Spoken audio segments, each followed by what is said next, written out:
Supreme court में जुल्फकार भुट्टो की फांसी के मुतालिक रेफरेंस की समाअत आज होगी। सुप्रीम कोर्ट का 9 रुकनी बेंच भुट्टो रेफरेंस की समाअत करेगा। साबिक सदर आसिफ अली जरदारी ने फांसी को कत्ल करार देने के मुतालिक रेफरेंस 2011 में भेजा था।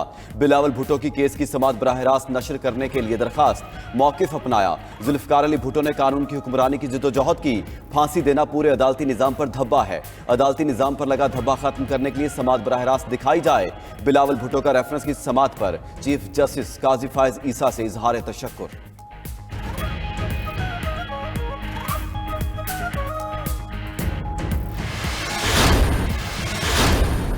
हमने खुद अपने मुल्क के साथ बड़ी ज्यादती की है। शायद उस ज्यादती के अजाले का वक्त अब आ रहा है। अजाला अगर चाहते हैं तो अपनी जात से बाहर निकलना होगा। 2017 में हमारी हुकूमत कितनी अच्छी चल रही थी, महंगाई नहीं थी मुल्क में और बिजली सस्ती थी, लोड शेडिंग का खात्मा किया था, दहशत गर्दी का खात्मा किया था। उससे पहले मुल्क एटमी कुव्वत बना था, पाकिस्तान तेजी के साथ आगे बढ़ रहा था, सी पैक बड़ी तेजी के साथ चल रहा था और मुल्क में मोटरवेज बन रही थी।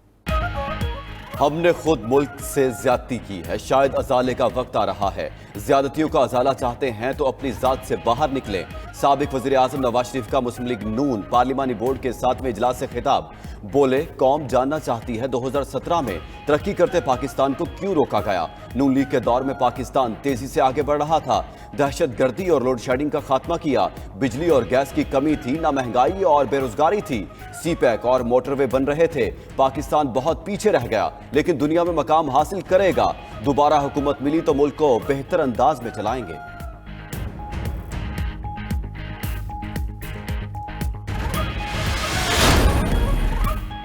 कायद मुस्लिम लीग नून नवाज शरीफ आज लाहौर से इस्लामाबाद पहुंचेंगे। साबिक वजीर आजम नवाज शरीफ आज इस्लामाबाद हाई कोर्ट में पेश होंगे। इस्लामाबाद हाई कोर्ट में अल अजीजिया रेफरेंस में सजा के खिलाफ नवाज शरीफ की अपील पर समाअत होगी।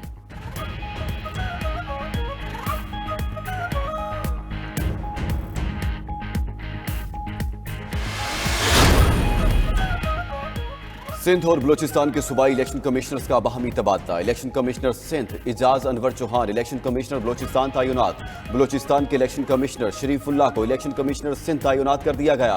खुदा बख्श डिस्ट्रिक्ट इलेक्शन कमिश्नर मलीर तैनात। इलेक्शन कमीशन ने तकर्रुर और तबादलों का नोटिफिकेशन जारी कर दिया। ग्रेड 17 में तरक्की पाने वाले 7 अफसर भी इलेक्शन अफसर तैनात।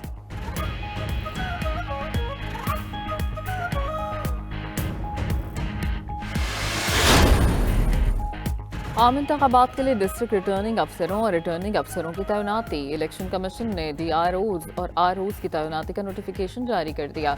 डिप्टी कमिश्नर को डिस्ट्रिक्ट रिटर्निंग अफसर तैनात किया गया। कौमी असम्बली की नशस्तों के लिए एडिशनल डिप्टी कमिश्नर्स रिटर्निंग अफसर तैनात। मुल्क भर में 859 रिटर्निंग अफसरों की तैनाती।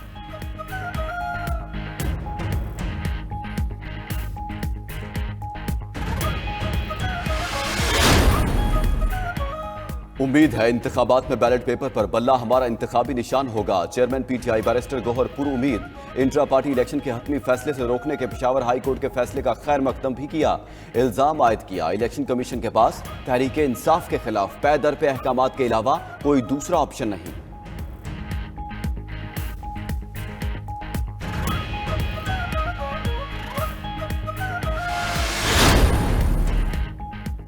गद्दारी केस में नाअहली 5 साल तो झूठ बोलने पर ताहयात क्यों। इलेक्शन एक्ट में आर्टिकल 232 शामिल करने से ताहयात नाअहली का तस्वुर खत्म हो गया। चीफ जस्टिस फायज ईसा के मीर बादशाह कैसरानी ताहयात नाअहली केस में रिमार्क्स। कहा कि पार्लियामेंट का कानून चलेगा या अदालती फैसला, ऊंट किसी करवट तो बैठना है। ताहयात नाअहली पर अदालती फैसला और इलेक्शन एक्ट एक साथ नहीं चल सकते। जस्टिस अथर मिनल्ला ने कहा कि इलेक्शन एक्ट में तरमीम करके पार्लियामान अदालती फैसले का असर खत्म कर सकती है। सुप्रीम कोर्ट का ताहयात नाअहली पर अदालती फैसले और इलेक्शन एक्ट की तरमीम में तजाद का नोटिस। नाअहली की मुद्दत के तयन का मामला लार्जर बेंच के सामने मुकर्रर करने के लिए कमेटी इरसाल। केस की समाअत जनवरी में होगी। जस्टिस इजाजुल अहसन का मिलिट्री ट्रायल और जस्टिस मुजाहिर केस के बेंचों पर एतराज। जस्टिस इजाजुल अहसन ने इंतजामी कमेटी के हवाले से रजिस्ट्रार सुप्रीम कोर्ट को खत लिख दिया। लिखा, 7 दिसंबर को 4 बजे चीफ जस्टिस पाकिस्तान के ऑफिस में इजलास हुआ। इजलास का एजेंडा उन्हें कई मरतबा राब्ते के बाद दिया गया। सिविलियंस के ट्रायल के मुकदमे में उन्हें बताया गया 7 रुकनी बेंच तश्कील दिया जाएगा। पसंद नापसंद के तासुर से बचने के लिए उनका मौकिफ था तमाम सीनियर्स को बेंच में शामिल किया जाए। चीफ जस्टिस ने उनकी तजवीज को जजों की आमादगी के साथ मशरूत कर दिया।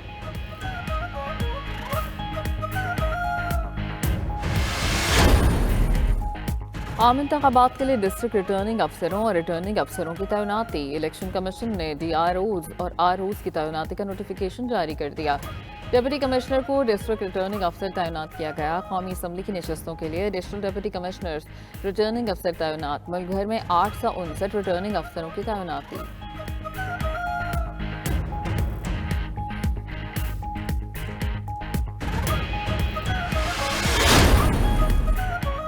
उम्मीद है इंतखाबात में बैलेट पेपर पर बल्ला हमारा इंतखाबी निशान होगा। चेयरमैन PTI बैरिस्टर गौहर पुरुउम्मीद। इंट्रा पार्टी इलेक्शन के हतमी फैसले से रोकने के पेशावर हाई कोर्ट के फैसले का खैर मकदम भी किया। इल्जाम आयद किया इलेक्शन कमीशन के पास तहरीक इंसाफ के खिलाफ पे दर पे अहकामात के अलावा कोई दूसरा ऑप्शन नहीं।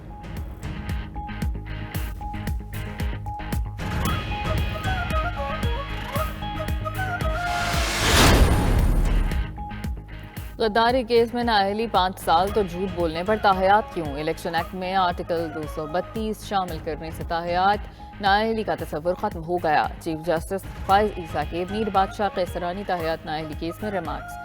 कहा कि पार्लियामेंट का कानून चलेगा या अदालती फैसला, ऊंट किसी करवट तो बैठना है।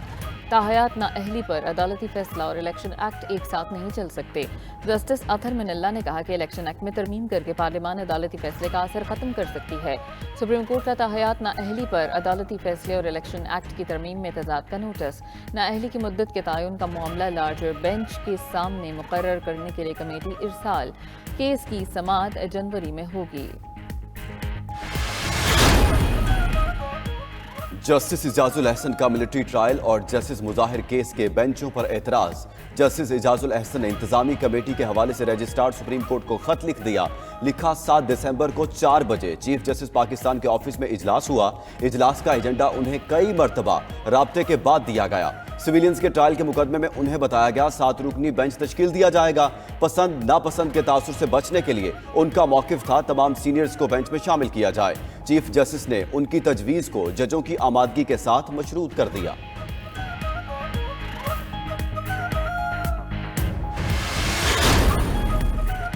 एक्टनेक ने 372 अरब रुपए के 9 तरक्याती मंसूबों की मंजूरी दे दी। 53 अरब 72 करोड़ रुपए के पोर्ट कासिम तक थर कोल रेलवे मंसूबे की मंजूरी। खैबर पख्तूनख्वा में 25 अरब का फूड सिक्योरिटी मंसूबा मंजूर। सिंध में सैलाब से तबाह स्कूलों की बहाली के 86 अरब के मंसूबे की मंजूरी। KP में पनाह गुज़ीनों के बच्चों की तालीम के लिए 32 अरब का मंसूबा मंजूर। प्राइम मिनिस्टर लैपटॉप स्कीम के तहत 16 अरब रुपए का मंसूबा मंजूर किया गया। सक्कर बैराज और गुड्डू बैराज की अपग्रेडेशन के लिए 74 अरब रुपए का मंसूबा मंजूर।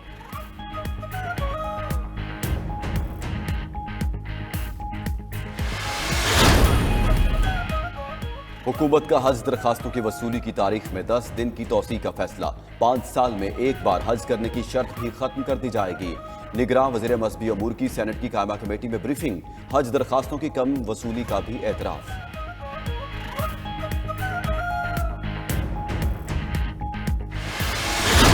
के तमाम तालीमी इदारे 18 दिसंबर से 1 जनवरी तक बंद रहेंगे। CEO एजुकेशन अथॉरिटी लाहौर के मुताबिक मौसम सरमा की तातीलात के दौरान स्कूल मुकम्मल बंद होंगे। इम्तिहानात, टीचिंग और नॉन टीचिंग स्टाफ को बुलाने पर पाबंदी होगी। स्कूल्स में 2 जनवरी 2024 को दोबारा तालीमी सरगर्मियाँ बहाल होंगी।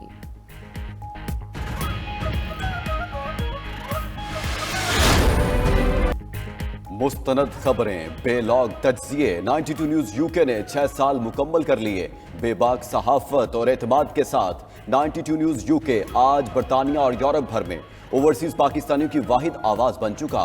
कश्मीरियों, सिख कम्युनिटी और दीगर अक़लियतों की मौसर आवाज़ बनने का एजाज़ भी 92 न्यूज़ के सर सजा। अमरीका, मशरक़ी वुस्ता और मशरक़ी बईद में भी कामयाबियों के झंडे गाड़े।